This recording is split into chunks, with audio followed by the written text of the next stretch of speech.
UPB Films is the entity on campus through the University Program Board that plans all the different movie series, not just Atwood Movie Night, but also international film series as well, and anime film series, and documentary film series.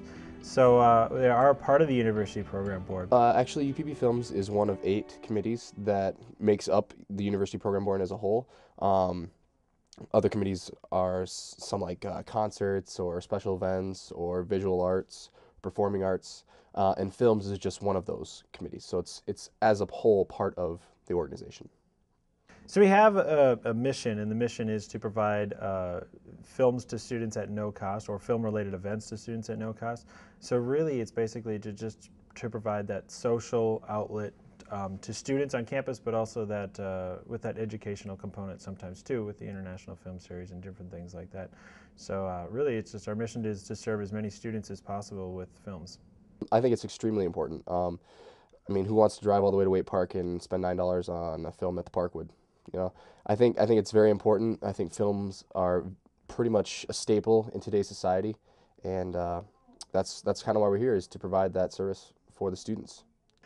The films that get shown on campus are all selected by students through the Films Committee, and the Films Committee is advised by me, but led by Joe, who's the films coordinator. Well, how we pick the films is we have a committee meeting every Monday at noon in the Oak Room, which is in Atwood, and everybody's invited to these committee meetings, but it's primarily made up of students.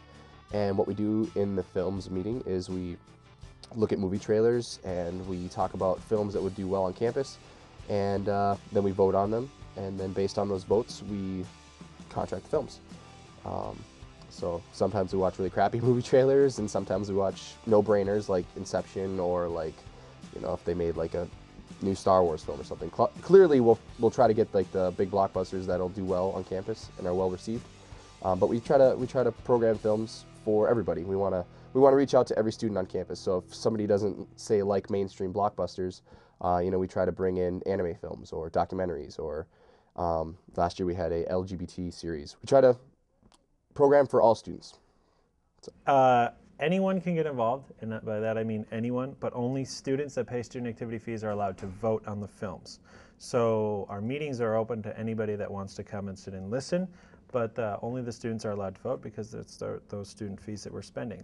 This year we will have the standard Atwood Movie Night series, which is put on every Thursday through Sunday, and those are your main blockbuster films. Like this weekend we have Sex and the City 2. And then next week we have Get 'Em to the Greek, and a couple weeks down the road we have Toy Story 3 coming in. We don't just watch movie trailers, we also brainstorm different types of films that we think would do well on campus. So like if we were going to do the Japanese anime series this fall, there might be something next spring that we were going to do for like a specialty series, like say a series of Westerns, or a series of just Spielberg movies, or just John Woo movies, or documentaries. You know, that's kind of like what the committee meeting is about, and that's why I urge every student that is even slightly interested in films to try to join the Films Committee if possible, so that they can have their voice heard. It's a really good time, and you know, you don't have to really be super committed to it, but you know, just kind of be laid back. It's really fun. When I was a freshman, I didn't really have anything going on, so I was like, oh yeah, sure, I'll join. I actually joined concerts, and here I am, the films coordinator 3 years later, so it's pretty sweet.